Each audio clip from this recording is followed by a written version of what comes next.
Nagsasaya ang mga adik. Nagdiriwang ang mga kriminal. Busog na busog ang mga buwaya. Mga kurap lang ang maligaya. Ninakaw nila ang Pasko. Senator Amy may matinding parinig laban sa mga kurap sa bansa. Narito ang kanyang buong pahayag.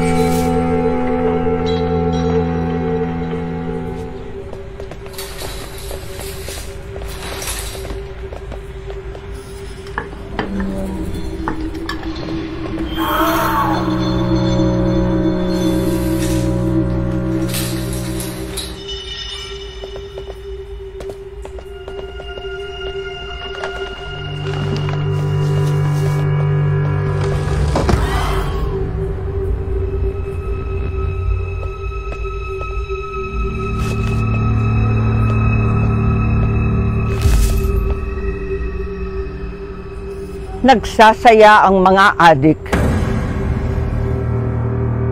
Nagdiriwang ang mga kriminal.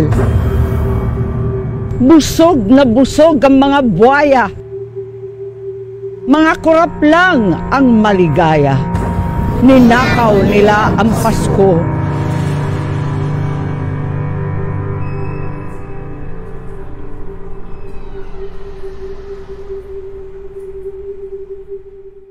Kung bago ka pa lang dito sa Balitang Pinas, subscribe, like, and share. Kita-kits sa susunod na balita.